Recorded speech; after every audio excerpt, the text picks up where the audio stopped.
Croeso cynnes iawn I chi. A very warm welcome to our service. And thank you so much for choosing the Cathedral for this special day and for joining with us in our Eucharist service this morning.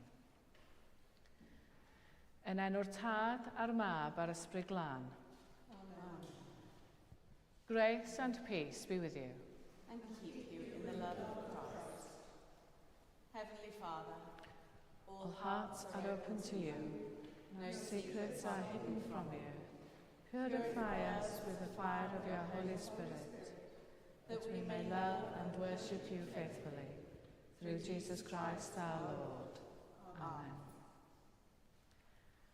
Arglwydd Tregar Ha. Arglwydd Tregar Ha. Crys Tregar Ha. Crys Tregar Ha. Arglwydd Tregar Ha. Arglwydd Tregar Ha.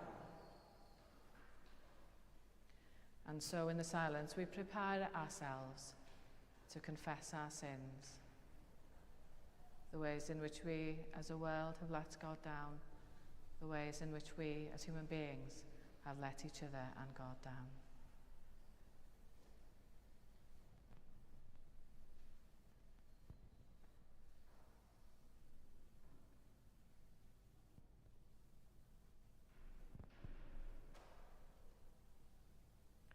Heavenly Father, we have sinned in thought, word and deed, and have failed to do what we ought to have done.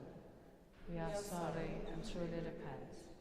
For the sake of your Son, Jesus Christ, who died for us, forgive us all that is past, and lead us in his way to walk as children of light. Amen. Yr holl alluog Dduw sy'n maddau I bawb sy'n wir a difeiriol, a dygarhaodd a'ch ryddhau o bechod, eich cadarnhau mewn daioni a'ch cadw yn y bywyd tragwyddol, trwy Iesu Grist ein harglwydd. Amen.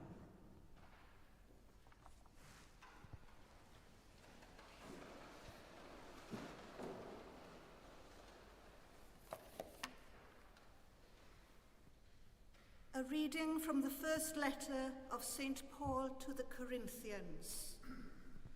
For the message about the cross is foolishness to those who are perishing, but to us who are being saved, it is the power of God.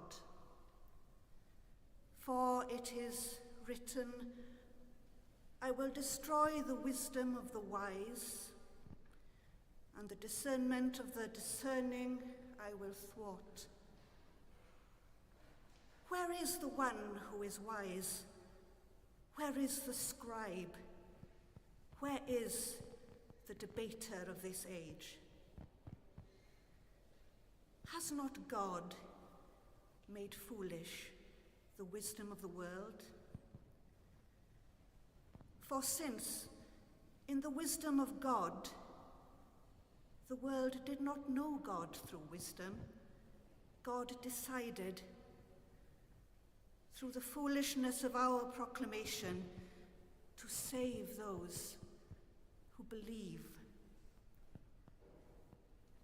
For Jews demand signs and Greeks desire wisdom, but we proclaim Christ crucified, a stumbling block to Jews and foolishness to Gentiles.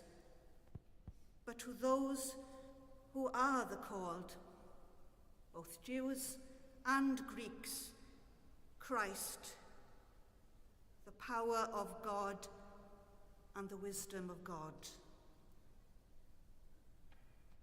For God's foolishness is wiser than human wisdom, and God's weakness is stronger than human strength. Hear what the Spirit is saying to the Church. Thanks be to God.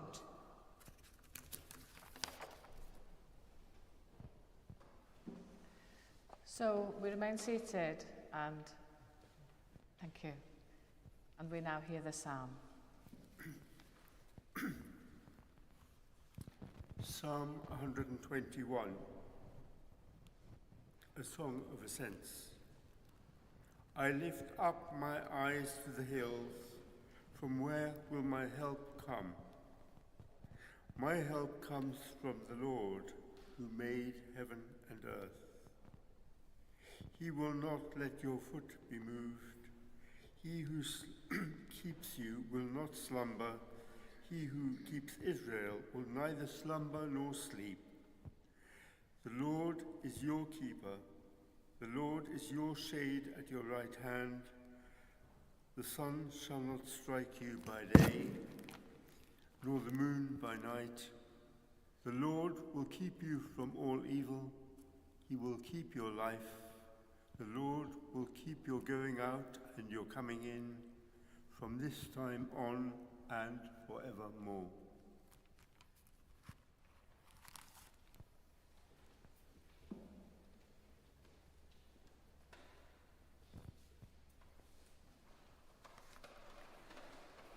Listen to the Gospel of Christ according to St. Matthew. Pan welodd Iesu at yr faedd, aeth I fyny'r mynydd, ac wedi iddo eistedd I lawr, daeth ei ddisgyblion ato. Dechreuodd ei hanech a'i dysgu fel hyn, gwyn ei byd y rhai sy'n dlodion yn yr ysbryd, oherwydd eiddynt hwy yw ternas nefoedd. Gwyn ei byd y rhai sy'n galaru, oherwydd cant hwy ei cysuro.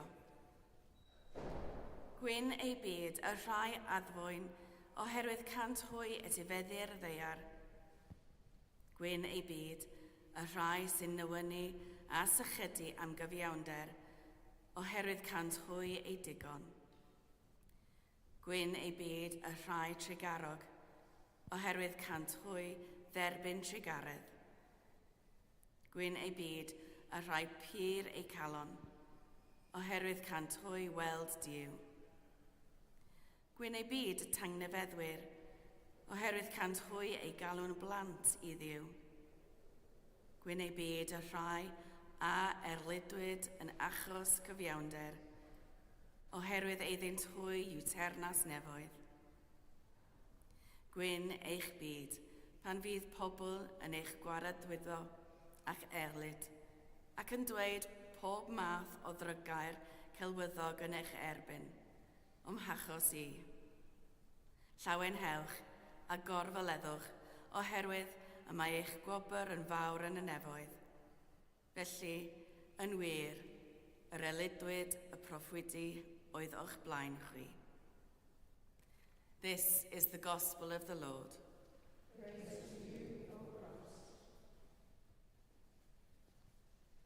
Would you please sit?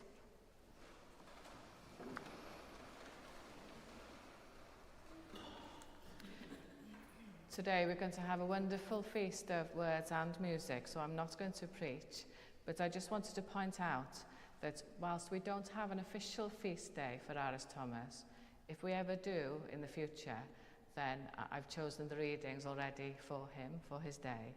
So I wanted to choose the reading about wisdom, because I very much link that with RS and all of his contributions to our thinking about spirituality. And I also thought that he'd rather like the Beatitudes as his gospel. So maybe in 20, 30 years' time, when we're looking to make new saints, hopefully those readings will make it. But for our prayers, I'm going to be using excerpts from Counterpoint for our reflections. Therefore, let us pray. Gweddiwn.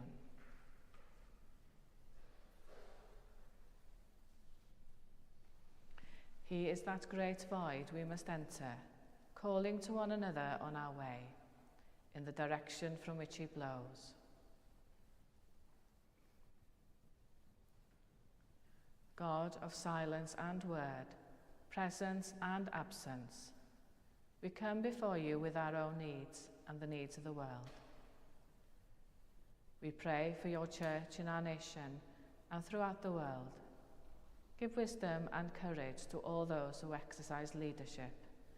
And especially today, we remember Cherry, our Archbishop, and for the right discernment of a new bishop for Bangor. Lord, hear us. Lord, graciously hear us. Nothing is outside God. We have attributed violence to him, Why not implicate him in injections? We pray for the world you have made and where we find you in unexpected places. Turn the hearts of those who make for violence towards peace. We remember especially Ukraine and Israel-Palestine, especially Gaza, and we hold before you the suffering people of the world.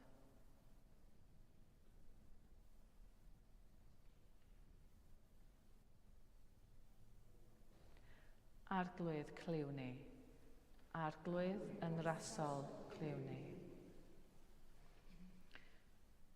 We are here still. What is survival's relationship with meaning?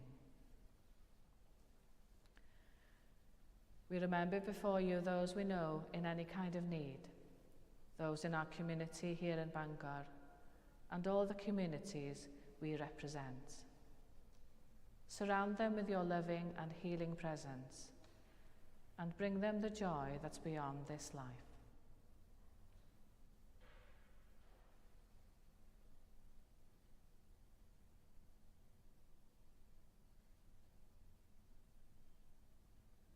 Lord, hear us.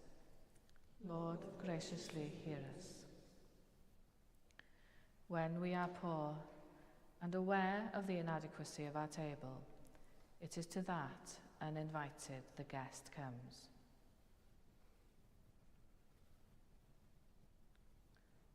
We hold before you our own needs, offering them to you in silence.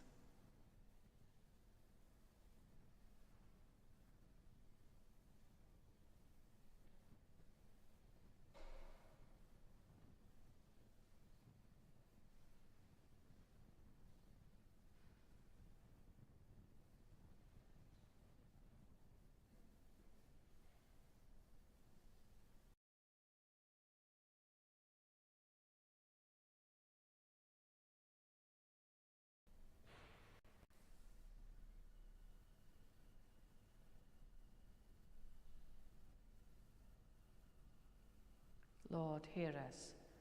Lord, graciously hear us. Eternity is in the understanding that that little is more than enough.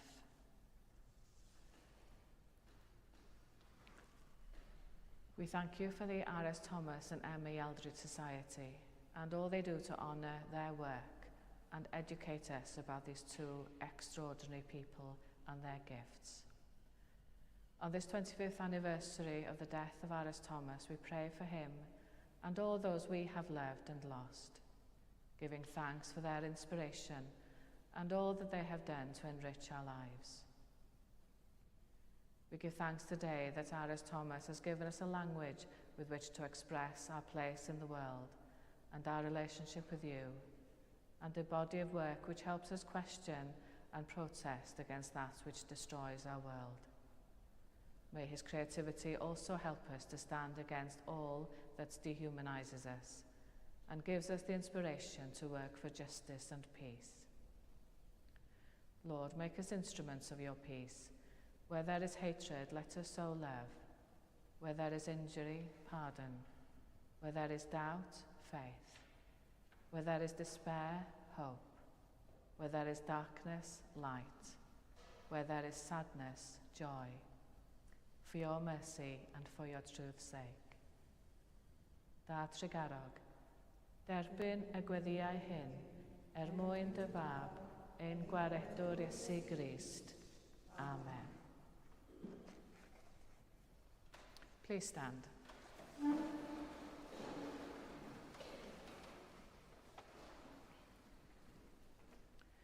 Gwyn ei byd y tangnefeddwyr, oherwydd cant o ei galw yn blant i Dduw. The peace of the Lord be always with you. And also with you. We share a sign of peace.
As I'm sure Aris would have wanted, I'm going to say quite a lot of the Eucharistic prayer in Welsh, but it is in English on your service sheets.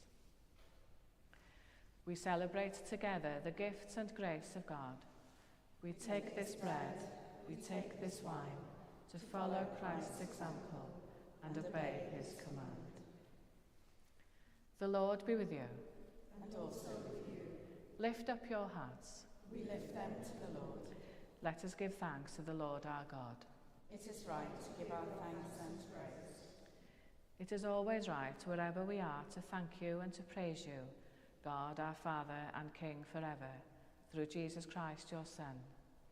So here on earth, with the angels and archangels, and with everyone in heaven, we praise your name and say, Holy, holy, holy Lord, God of power and might, heaven and earth are full of your glory. Hosanna in the highest. Blessed is he who comes in the name of the Lord. Hosanna in the highest.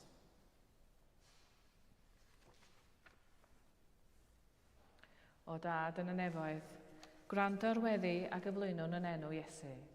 Trwy nerth yr ysbryd glân yn dirion fel cylomen, byddai dy bara hwn a'r gwyn hwn i ni yn gorff a gwaed Iesu. O Dad, cofion pan gafodd Iesu swper gyda'i ffrindiau y noson cyn ei farw. Cymerodd y bara a diolch i ti. Fe torodd a'i roi y ffrindiau dweud, cymerwch hwn a'i fwyta. Dyma fy nghorff a roddir drosoch chi. Gwnewch hyn cof amdanaf.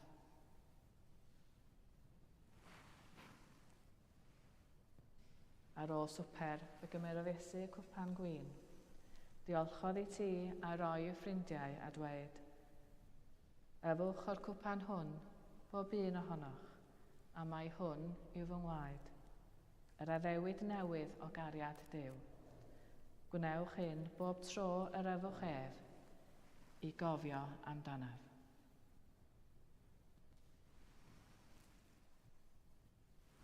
Together we remember that Jesus is always with us and say, Christ has died, Christ is risen, Christ will come in glory. O Dad, wrth i ni gofio dy fab Iesu Grist a fu farw ar y groes ac esgyfododd, offrymwn i ti yr rhoddion hyn, a'r holl rhoddion yr wyt ti'n ei rhoi mor hael i ni. Anfon ysbryd glân i fod gyda ni, a phawb sy'n rhannu'r bara hwn ac yn yfed o'r cwpan hwn. Helpa ni i ymddiried yn o ti, tir da ni nes at ein gilydd, a'n croesawu gyda dy holl bobl i deyrnas o gyneddus Iesu. Ti, Dad, bu a bob anrhydedd a gogoniant, trwy Iesu dy fab, gyda'r ysbryd glân, yn un Duw, yn oes oesoedd. Amen.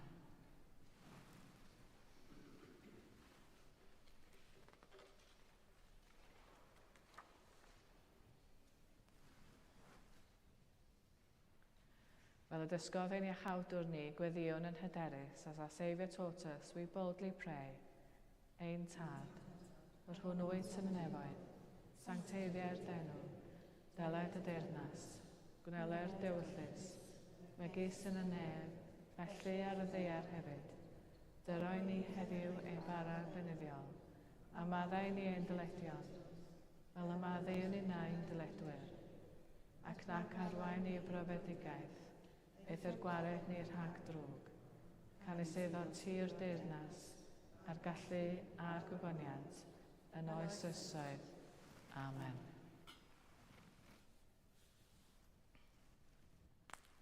We break this bread to share in the body of Christ.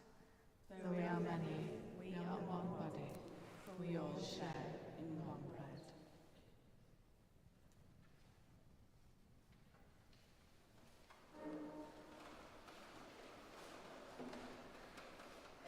So as we prepare to receive the Eucharist, I'm going to read that excerpt from Counterpoint, which says it all really. When we are weak, we are strong. When our eyes close on the world, then somewhere within us the bush burns. When we are poor and aware of the inadequacy of our table, it is to that, uninvited, the guest comes.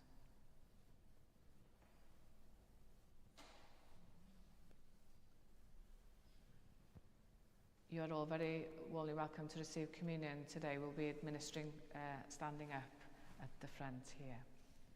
Come, let us receive the body and blood of our Lord Jesus Christ, given for us, and feed on him in our hearts by faith with thanksgiving. I should have said, if you would prefer to come up and receive a blessing, just come up holding the leaflet in your hands.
So we stand and sing a hymn from one of the other great priest poets of Wales, King of Glory, King of Peace.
Diolchwch i'r arglwydd oherwydd graslon i wef. Ei gariad sy'n troi. Eternal God, comfort of the afflicted and healer of the broken, you have fed us at the table of life and hope. Teach us the ways of gentleness and peace, that all the world may acknowledge the kingdom of your Son, Jesus Christ our Lord. Amen. Bydded i'r arglwydd eich bendithio a'ch cadw. Bydded i'r arglwydd lewyrchu wyneb arnoch a bod yn drigarog wrthych. Bydded i'r arglwydd edrych arnoch yn gariadus a rhoi i chi dangnefedd. A bendith Duw holl a lluog, y tad, y mab a'r ysbryd glân, a fo'n eich plith ac adrigo gyda chi'n wastad. Amen. Go in peace to love and serve the Lord. In the name of Christ.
2, 1, 2.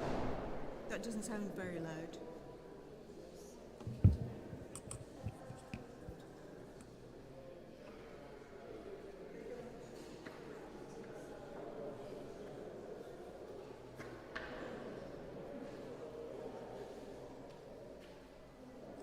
Okay, how's that? Oh, that's better, yeah.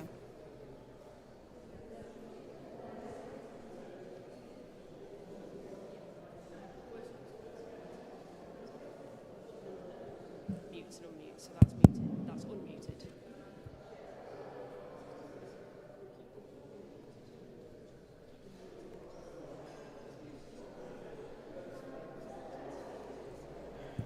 Okay, so it'll be me, right.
Well, croeso cynnes iawn i chi gyd. A very warm welcome to you for this special event commemorating the 25th anniversary of R.S. Thomas's death.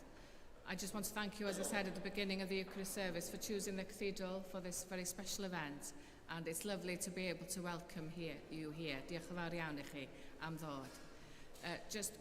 I just wanted to say that from the cathedral's point of view, there is, it says on the programme that there is evensong here at 5:30. It is actually just a simple service of evening prayer, but of course you're very welcome. So it's just lovely to see you all, and over to Mared.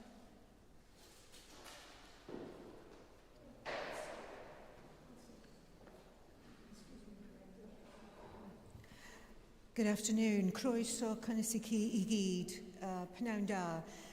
Can I just say that I think it would be best if you were to save your applause until the end of the recital, so that we can maintain the ebb and flow of words and music. Thank you. Diolch yn fawr.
Diolch yn fawr, Mared. I should just say that we chose to use the harp today as a counterpoint to the words because, as I understand it, the harp was RS's favourite instrument. He would spend many a Sunday afternoon at Portmeirion because of the harp recitals there. What you'll be hearing next is Emyn I Gymro, Hymn to a Welshman, that was first conceived in the year 2000 after the death of R.S. Thomas. Menna Elfyn, the poet and friend of R.S., wrote the poetry, and Pwyll ap Siôn, the composer at Bangor University, wrote the music for harp. Menna was clear that this was not going to be a marwnad, an elegy. She said there were too many of those in the Welsh language already. No, this was to be a tribute to the life and work of R.S. Thomas. And Pwyll agreed that they would not be writing together. He would be composing and writing independently alongside his choice of R.S. Thomas poems that inspired him. So when Pwyll and Menna came together, they needed to ensure they had equality of music and words, and there was some reordering of Menna's writing. And when Menna later published her poems in the collection titled in Welsh Perffaith Nam, the perfect blemish, she only included the verses that were included in the original concert in 2001. Gillian Clarke, another great Welsh poet and a close friend of Menna, translated Emyn I Gymro into English. And she wrote in Menna's book, Welsh belongs to a different family of languages from English, yet they share ground, blood, and history. Their words rarely have a common root. Each word is an old moon with a new moon in its arms. A poet-translator must make a new poem in the shell of another.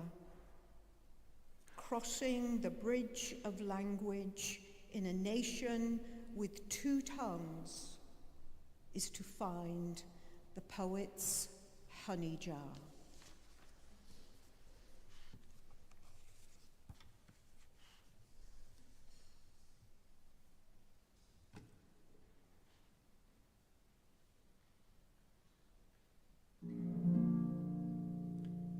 There'll be no amen to the hymn, not here nor there. No refrain for us to sing together. And there'll be no revival unless in the cells the soul's mute fire.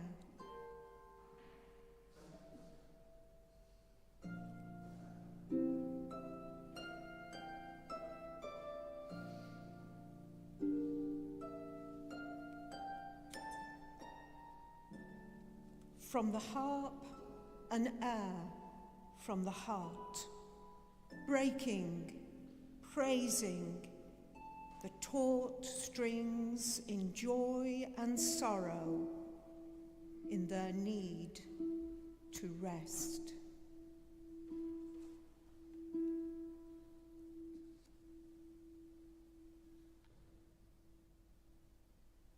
Hymn to a Welshman. You never liked the dragging hymn, the quavering soprano, or the piercing alto. For you, the one voice was the plain song of a monk in meditation in his cell. the word that sings, a faith chink, sun blink, wink of an eye, opening a hosanna, musica humana.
Count in the year 2001. Count the creatures, count the carcasses, count the silenced ones scorching the night like suns setting in the firmaments. Count the pits and the deaths. Count millennia, desolation. Count rupture. Count butchery in the cruel cold. Count the violence upon man and his tenants, how crushed and bitter is a barren world. On the clean page, your poems bring a lesson in pity, and habitation is your meaning.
counted us too, called us to account, numbered the days after Low Sunday, and slandered the Welsh, the late born of some chance nation listed in the box marked other. Winter weighs heavy on their way, and the unruly are banned. The Celts left a page without words. For us today, a rain shower over your leaves turns a poem into daylight.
Some were given priests to read the word on their behalf.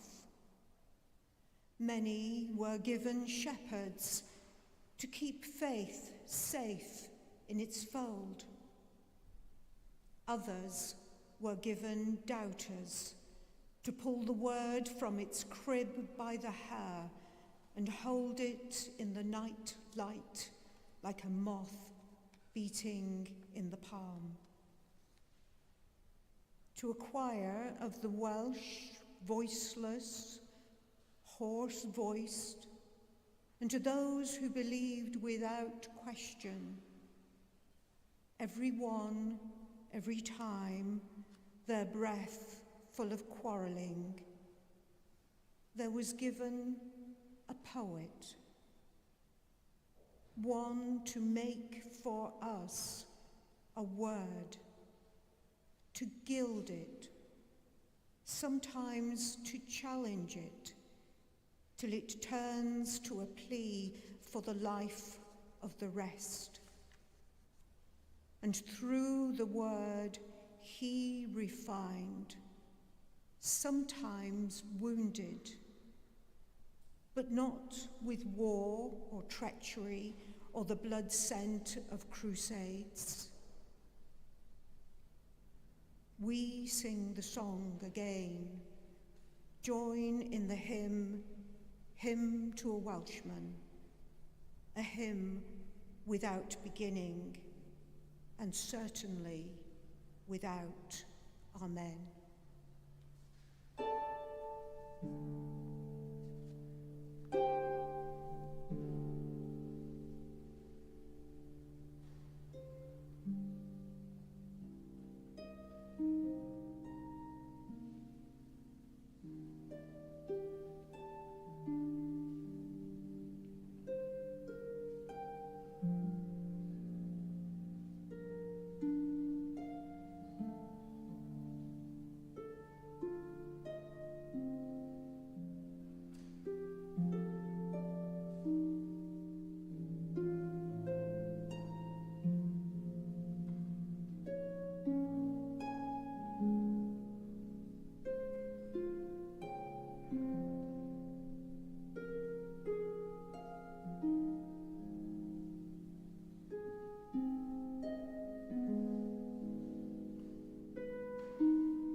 There'll be no amen to the hymn, not here, nor there.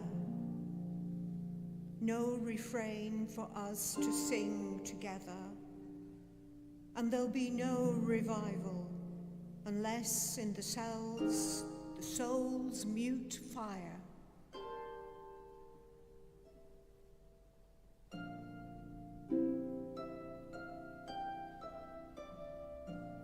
from the harp, an air from the heart, breaking, praising, the taut strings in joy and sorrow,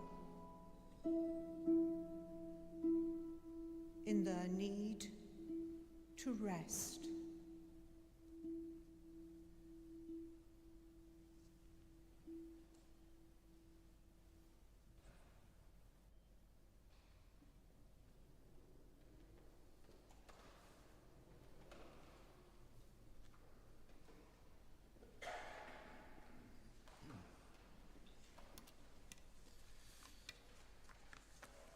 Quite a lot of attention has been given in recent years to the references in RS's work to painting. He was, of course, married to a professional artist for over 50 years. There's a poem about painting by Augustus John in RS's very first collection, Stones of the Field, in 46. But almost no attention has been given to R.S. Thomas's interest in and response to music. But it was certainly there. In fact, in the 1970s, interestingly, he was invited to write an essay for the journal Welsh Music, and R.S. produced a short piece in Welsh entitled Music and Fy Mywyd, Music in My Life. And there he says directly, "I've been very fond of music since I was a boy." Though he confesses he's got no technical knowledge of music or practical expertise. He remembers listening to Mozart on gramophone records as a boy, how his father had a fine singing voice and would sing at home in Holyhead, accompanied on the piano by R.S.'s mother.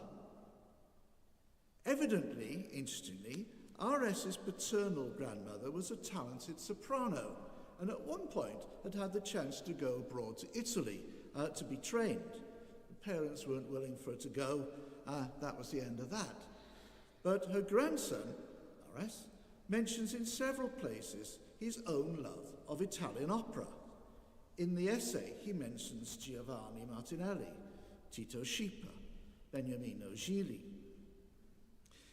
R.S. evidently began to listen seriously to music as a curate at Church in the later 1930s to the symphonies of Mozart, Beethoven and Schubert.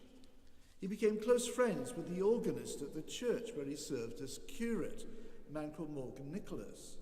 And R.S. talks of his love at this time for the romantic music of Chopin and again Schubert.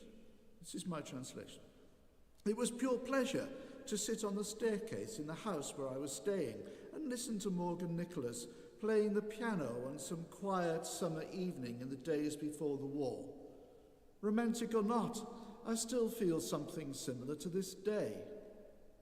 It's Schubert, in fact, who seems to have been closest to R.S.'s heart. A long melody in October will remind me of parts of Schubert's lovely string quintet, he writes. And when he was invited near the end of his life to be interviewed on Radio Cymru in a series a bit like Desert Island Discs, alongside pieces by Saint-Saëns and Verdi, he chose Fischer-Dieskau's recording of Schubert's The Leerman, a piece of which R.S. seemed especially fond. The Leerman, the hurdy-gurdy man. The words make your hair stand on end, don't they? R.S. says to the interviewer. In the song, the lonely hurdy-gurdy man plays his instrument in the street, in the snow. Nobody's listening. No one's putting money in his plate, but he carries on, a figure of lonely resilience. All very R.S. Thomas, one might think. Unsurprisingly, perhaps R.S. has little or no taste, he says, for modern music like that of Schoenberg, Webern and Nesseil, let alone more contemporary composers. He writes, under the influence of science, industry and technology, music experimented technically and broke free from the old conventions. This is familiar R.S. ground. It's mainly the noise of the machine, he writes, and echoes of the megapolitan world that can be heard in contemporary music. And so he turns, not unexpectedly, to, I quote, the world of Monteverdi, Ford, Vivaldi, and Gluck. R.S. is to a much greater degree than is often credited an oral poet, AU, sound, acutely aware of sound. I'd argue that this is true throughout his poetry, but in the early work, the work of the 1940s and early 50s, he's especially interested in sound, in the music words can create, in assonance and alliteration and internal rhyme. R.S. was obviously aware of Welsh Cynghennedd, but obviously couldn't write in English. He couldn't write Cynghennedd in English. But we do get early poems like this one from 1948, interestingly called Song. It was set to music by the composer Lucy Walker recently at the Brecon Festival. It's an early appearance of one of the hill farm workers. Up in the high field silence, where the air is rarer, who dare break the seamless garment of the wind that wraps the bareness of his mind? The white sun spills about his feet, a pool of darkness sweet and cool, and mildly at his mournful brink the creatures of the wild are drinking. In speaking in an interview not long before his death about these issues of sound pattern in his early work, he goes back again to music. It was vowel technique, he writes, and vowel sounds that appealed to me at that time. And I was also very interested in Schubert's music. And Schubert, for me at that time, some of his quartets and things, they very much chime with seeing the sunlight slanting through the rectory windows. The plangent music of the quartet set up a music in my mind which I wanted to reproduce or conform to. The distinguished harpist Eleanor Bennett, who played the first performance of the piece we've just heard, Eleanor Bennett noted in an obituary tribute to R.S. Thomas that he'd once told her that of all the arts, it was in his view through music that man came closest to God. Language was as nothing, he said, compared to music. And then finally is one early example of this love for music. In 1934-35, he was a student at the Theological College in Llandaff, on the outskirts of Cardiff, following his degree here in Bangor in Latin. Now, he says almost nothing about that year of theological training, nothing at all about the course. In his autobiography, he remembers two things. One is attending a rugby international at Cardiff Arms Park and seeing Wales beat New Zealand All Blacks. Those were the days. The other event is going to a recital by Fritz Kreisler, the internationally famous violinist, a concert which was so full that RS and a few other people had seats on the stage, an experience which manifestly made a profound impression, since he mentions it at least twice in his autobiographical writing, and then writes about it again in a poem called The Musician, published years later in his 1961 volume, Tears.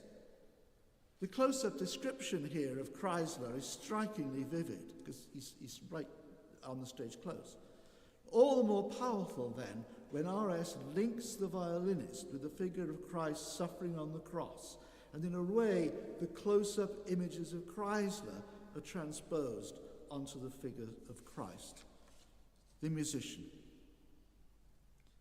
A memory of Kreisler once, at some recital in this same city. The seats all taken, I found myself pushed onto the stage with a few others, so near that I could see the toil of his face muscles, a pulse like a moth fluttering under the fine skin, and the indelible veins of his smooth brow. I could see, too, the twitching of the fingers caught temporarily in art's neurosis, as we sat there, or warmly applauded this player who so beautifully suffered for each of us upon his instrument.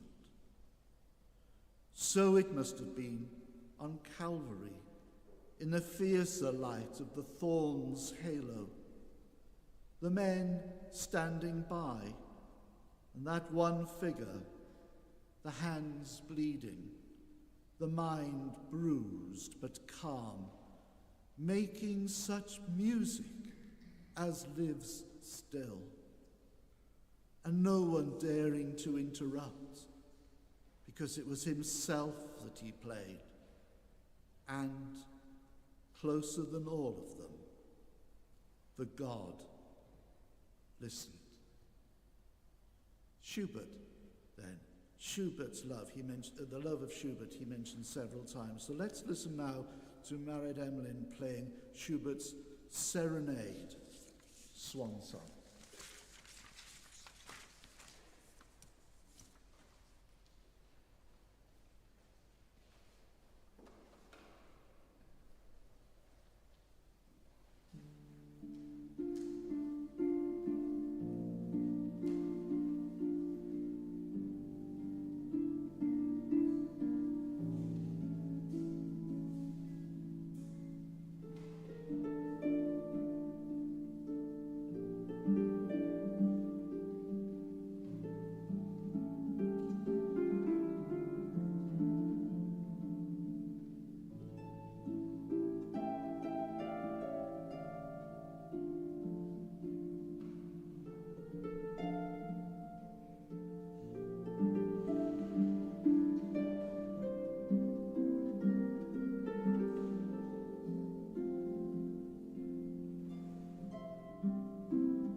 we're going to move from swans to a blackbird and continue to think about R.S. Thomas and listening.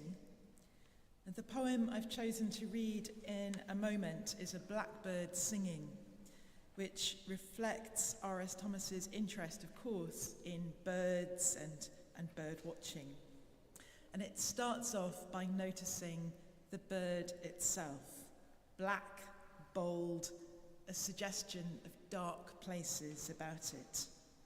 A description that reminds me of Thomas himself, as I saw him reading once in this very cathedral, or in some of the photos over there, where we can see him dressed as a vicar and leaning on a tombstone or striding across a bleak landscape.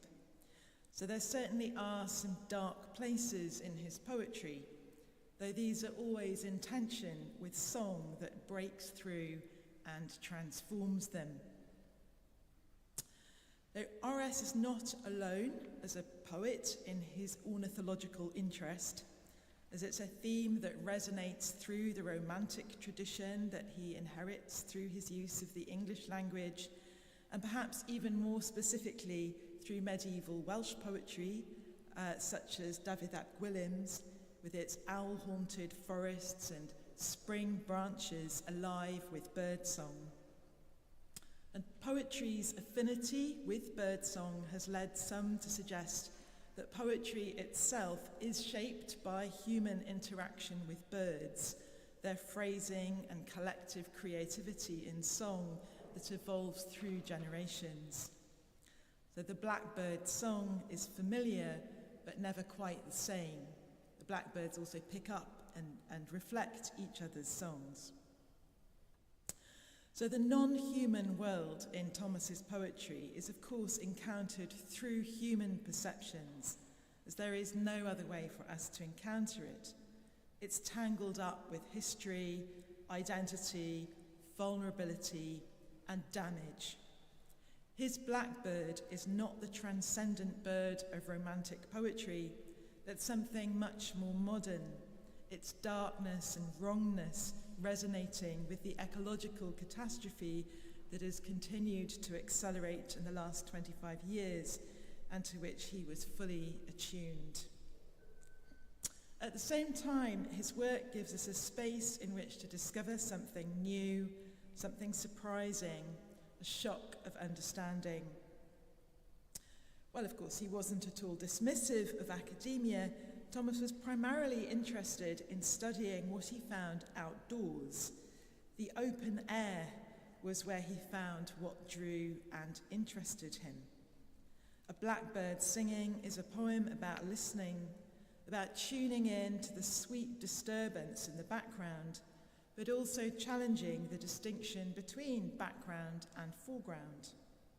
The atmosphere, the environment, these are the things we take for granted, but which his poetry brings into sharp focus. What we find there may not be reassuring, and it may call, in turn, for other kinds of listening and attention. In the poem, the blackbird appears first as a solitary figure, heard by the poet alone at his desk. But as the poem moves to its ending, it carries the overtones, heard or unheard, of all the other birds, a dark tribe. And I'm thinking here of another dark tribe of poets whose voices continue to move through other voices, through all the voices and music we've heard today, and more to come in the future.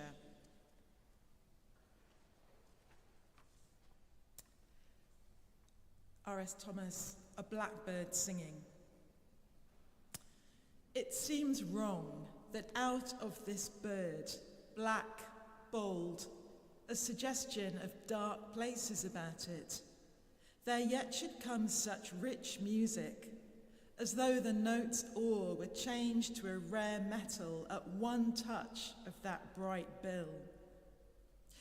You have heard it often, alone at your desk in a green April, your mind drawn away from its work by sweet disturbance of the mild evening outside your room. A slow singer, but loading each phrase with history's overtones, love, joy, and grief learned by his dark tribe in other orchards and passed on instinctively as they are now, but fresh always with new tears.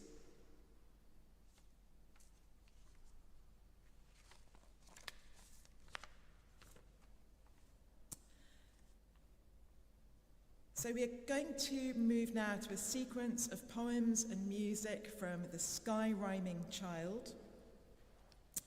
And I'm going to begin by reading Noel. Christmas Eve. 500 poets waited, pen poised above paper, for the poem to arrive, bells ringing.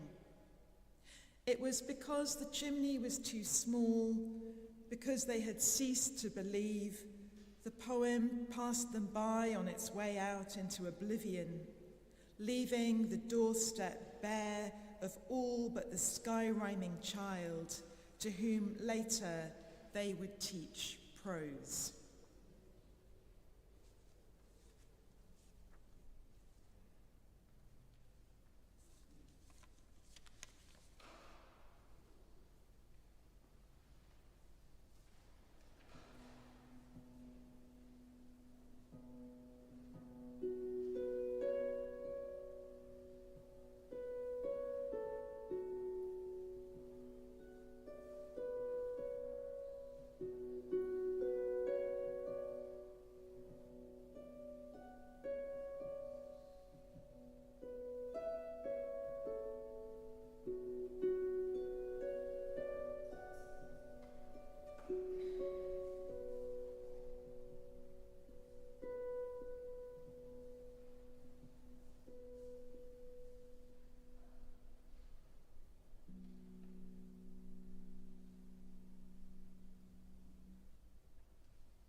Mother and child.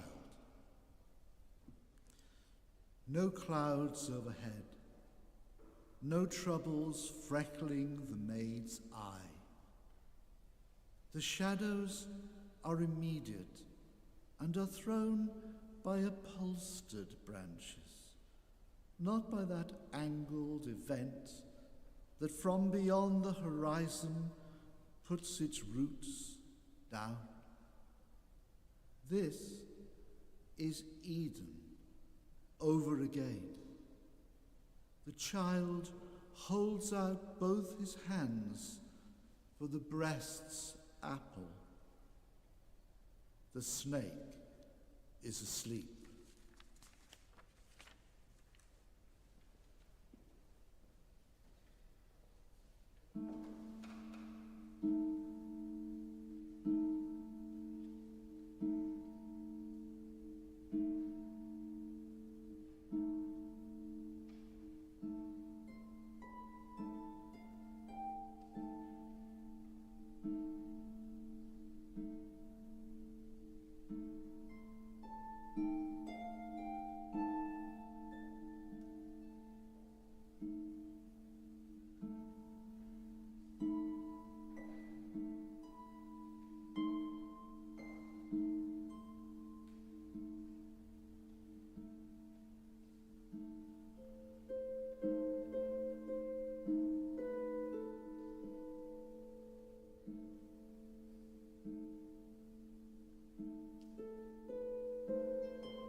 Language has run its course.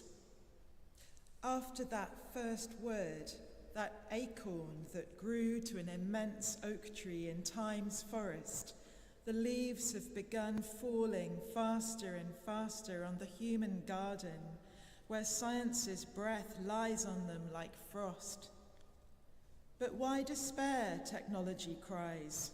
Look, it is Christmas again, hanging the bare boughs with its brambles, telephones, videos, computers, all those gifts that make the threadbare stocking of our humanity bulge. I explore them as once men must have explored the wounds in the body that hung on this same tree, opening in them the great flowers of our language, whereas now, anemically, it is my own fingers that bleed.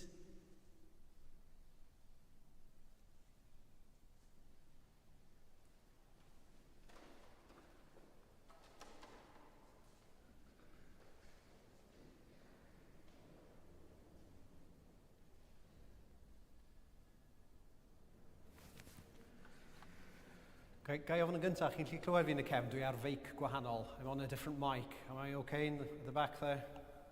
Diolch. Wel, yn 1995, yn Oriel Plas, Glynneweddw, Llanbedrog, cynhaliwyd arddangosfa gofiadwy, ysbrydoliaeth R.S. Thomas, Inspiration, oedd yn cynnwys gweithiau celf gan artistiaid Cymreig a luniwyd mewn ymateb i waith R.S. Thomas.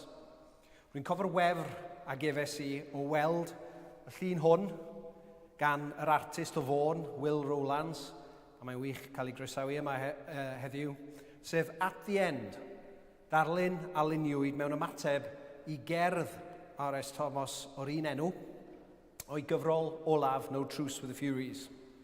Gwefr hefyd o weld nad oedd y llun wedi werthu. Llwyddais i'w brynu, ac mae'n un o'm trysorau, ac na, yw e ddim ar werth. Thomas's poem, At the End, is one in which he takes stock of his possessions, his home, his career, indeed his whole life, as he prepared to move from Sarn Rhyw, the cottage he had shared since retirement with his late wife, Mildred Eldridge, back to the Anglesey of his childhood, to a new home with a new partner, a house in Llanfair yng Nghornwy, found for them by the artist, Will Rowlands. Life has been reduced in the poem to almost literally bare bones. Few possessions, a chair, a table, a bed to say my prayers by, and gathered from the shore, the bone-like crossed sticks, proving that nature acknowledges the crucifixion. So what echoes inhabit this poem? One of them, I'd like to suggest, is, unexpectedly, Philip Larkin's famous Mr. Bleaney and its grim inner city single room, bed, upright chair, 60-watt bulb, no hook behind the door, no room for books or bags. I'll take it. Ond mae cerdd R.S. yn gweithio yn erbyn yr adlais hwnnw, yn cynnig gweledigaeth sy'n wrthbwynt i olygfa ddid-oster ddigroeso lacyn o fywyd llwyd di-fydd Mr. Bleaney. Mae'r llymdra yng ngherdd R.S. yn ymarferiad mewn purdeb ysbrydol, mewn asgetigiaeth a ddewiswyd a gofleidiwyd. But that asceticism, the reducing, or should we say rather distilling of possessions and of life itself to its component parts, to its essentials, is a capacious, indeed all-encompassing asceticism. Thomas in the poem tells us that the window is not too small to be framed to the stars. The room, in other words, lets the universe in, as it does the immensity of Christ's suffering in the form of those crossed sticks on the table. Anferthedd mewn bychandra, felly, neuadd fawr rhwng cyfyngfuriau yng ngeiriau bardd Cymraeg mawr arall, ond mae yma fwy. Sylwch fod cerdd Ares hefyd yn mynd i'r afael a'r modd y mae eraill yn ei weld ef fel dyn ac fel bardd. Hynny yw, cerdd am ei ddelwedd ei hunan yw at the end. Hynny yw, sut mae pobl o'r tu allan yn ei weld e fel meidwy, fel carcharor, fel hen ddyn blin, fel the ogre of Wales, a ymorthododd ar byd metropolitan Anglo-Americanaidd. Meddai Ares, the passers-by who are not pilgrims stare through the rain's bars, seeing me as a prisoner of the one view. Ac eto, meddyliwch, mae'r weithred o syllu trwy farau, boed farau'r glaw neu beidio, yn codi'r cwestiwn sylfaenol pwy mewn gwirionedd yw'r carcharor a phwy sy'n rhydd. Offerings of abundance and bareness, elation and desolation. What such a realization nurtures is a spiritual resilience. Ripeness is all. Sut felly mae ceisio awgrymu y cyfoeth hwn mewn darlun? Cefais y cyfle i holi Will Rowlands yn fuan wedi marwolaeth Ares ynghylch ei ymateb i'r gerdd yn y darlun hwn. Cyfeiriodd Will at rym diriaethol trawiadol barddoniaeth Ares Thomas, hyd yn oed, neu'n wir, yn enwedig efallai, pan fo Ares yn ymdrin ar haniaethau mawr. Ond tynnodd Will sylw at y pericl gwirioneddol fel artist gweledol o ymateb yn rhy lythrenol i'r cerddi, gan y byddai hynny mewn darlun yn tanseilio dwyster ysbrydol bersonol barddoniaeth Ares. And so, Will Rowlands in this painting has found a middle ground between the literal and the spiritual. Let's consider that necessary emphasis in the painting on the concrete, the chair, the table, the bed. What we are presented with in the poem is, after all, let us not forget, a list, indeed an inventory of last left things. But that chair also references, as the artist himself has noted, another iconic chair, Van Gogh's chair with Pipe and Tobacco of 1888, one of the most freighted pieces of furniture in modern art. We are starting to move, therefore, beyond the literal into the realm of emotion. Ydy mae darlun Will yn trosgynnur llythrenol. Mae waliau'r bwthyn yn ei gwyngalch cyffyrddadwy yn troi'n furiau eglwysig bron. Tri'r llawr cerrig y bwthyn yn ddyfriol las, tri'r bwrdd brown yn y golau yn allor eiraid.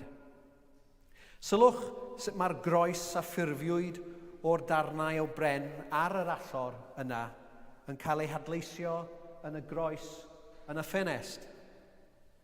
Sylwch hefyd sut y mae cyfeiriad y bardd at the rain's bars yn cael ei ddwysau gan farau eraill o fewn y llun, yn benodol y fframiau pren wrth ben a throed y gwely. Ond mae'r artist am i ni glosio at y darlun, a dwi'n gobeithio gwnewch chi wneud ar ddiwedd yr achlysur yma, oherwydd o graffu'n fanwl, fe welwch chi fod yna ffigur yn penlinio wrth y gwely. Ffigwr a ysgogwyd gan y geiriau a bed to say my prayers by. But that figure kneeling by the bed is noted by Will Rowlands only in outline. As the artist told me, I sensed an act of prayer within the poem. I wanted to suggest a presence there rather than actually include a figure of flesh and bone, which would have distracted from the aura of loss, the sense of leaving things behind. And we might add this, that the outline of the kneeling spirit by the bed is to be interpreted as the imprint, Each one of us leaves on places and lives that come after us, just as Thomas himself, in another poem about the cottage, celebrates the return to Sarn Rhyw of former denizens of the house. When light quickens and clouds thin, boneless presences flit through my room. Will they inherit me one day? Un o'r presenoldebau hynny yn y darlun hwn yw Elsie Eldridge. Graig Ares a fuasai farw 4 blynedd ynghynt yn 1991. Noder y darlun yn y darlun. Ni chaiff unrhyw ddarlun fel hyn I nodi yn y gerdd ei hun, ychwanegiad yr artist ydyw. Dywedodd Will wrthyf hefyd fod y llun ar y wal yn rhywbeth yr oedd yn cofio I weld yn Sarn Rhyw, llun a allai yn hawdd fod wedi bod yn un o ddarluniau Elsie hun. Nac ynghofiwn fod perthynas Ares ag Elsie, ei gariad dwys gaeafol, wedi esgor ar rai o gerddi serch mawr yr 19th ganrif. Daw'r gerdd at the end I ben ar geiriau, the heart that is low now will be at the full tomorrow. Closiwch felly, gwahoddiad arall I chi, at y darlun, ac fe welwch I galon fechan wedi I naddu ym mhren cefn y gadair. Canolbwynt union darlun Will Rowlands. Mewn cerdd o'r enw No Time, mae ysbryd Elsie ei hun yn un o'r boneless presences sy'n ymweld ag Ares yn y bwthyn, gan adael a scent lingering, which is that of time immolating itself in love's fire. And next to that hidden heart on the back of the chair in the very centre of the painting, we find another addition by the artist. Slung over the back of the same chair is Thomas's trademark red tie. He was there before Donald Trump. A flash of colour, signifying what Will Rowlands has described memorably as R.S.'s flamboyance as a man. Again, at the very heart of the painting, therefore, we see dramatised another trait of the man. Characteristically, one of the many contradictions that defined him, namely the flair that so strikingly coexisted with the somberness, the panache that graced the gravity. I am today wearing one of Thomas's own ties, as a tribute to the man, but also in recognition of that flash of humour that is registered here so succinctly, but so crucially at the centre of Will's painting. Fe hoffwn I orffen drwy nodi gwrthywediad eironi mawr arall, un sydd yn wir wrth raidd holl yrfa a hunaniaeth farddol R.S. Thomas. Dywedodd Will wrthyf fod R.S. yn arfer dweud wrtho, rwy'n cenfigeni wrthych chi, a chi fan hyn yn golygu artistiaid gweledol. Pam, meddai Will wrtho, a'r ateb, am nad ydych chi wedi eich llyffetheirio gan eiriau. Meddyliwch, wedi eich llyffetheirio gan eiriau. Hynny yw, wedi eich cadwyno, wedi eich gefynnu gan iaith. Hyn gan un o feirdd mawr yr 19fed ac unrhyw ganrif, ond un hefyd wrth gwrs, a wyddai yn byrion fel bardd crefyddol mawr, mae methiannus a chwbl anigonol ydy iaith fel cyfrwng I amgyffred heb sôn am fynegu y diwdod. I'm envious of you, visual artists, R.S. used to tell Will Rowlands. You're not fettered by words. Thomas was, yes, painfully aware of the sheer ineffability of an ultimate reality.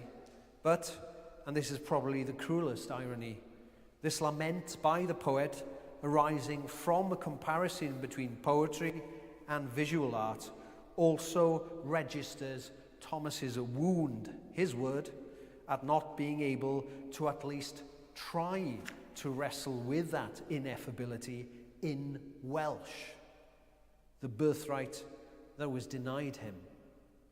That, let us not forget, is, at the end, the great fetter, the huge cultural shackle that gave rise to his remarkable body of poetry in English.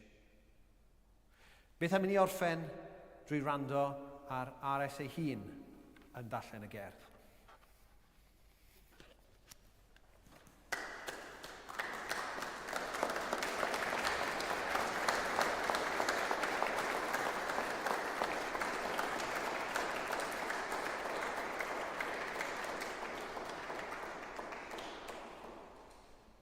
A chair, a table, a bed to say my prayers by, and gathered from the shore the bone-like crossed sticks, proving that nature acknowledges the crucifixion. All night I am at a window not too small to be framed to the stars, that are no further off than the city lights I have rejected. By day, the passers-by, who are not pilgrims, stare through the rain's bars, seeing me as prisoner of the one view. I, who have been made free by the tide's pendulum truth, that the heart that is low now will be at the full tomorrow.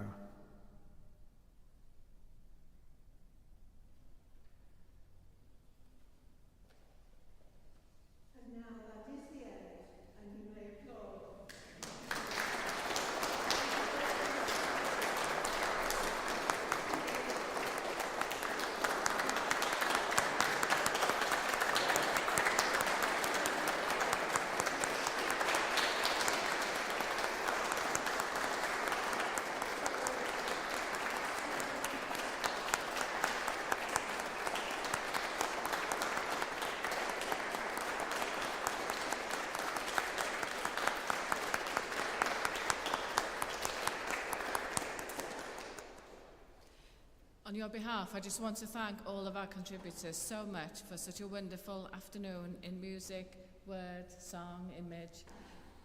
I would also like to echo Professor Jason's encouragement for you to go around and have a look at all the images here, because so many people have contributed, haven't they, to the day and to the exhibition.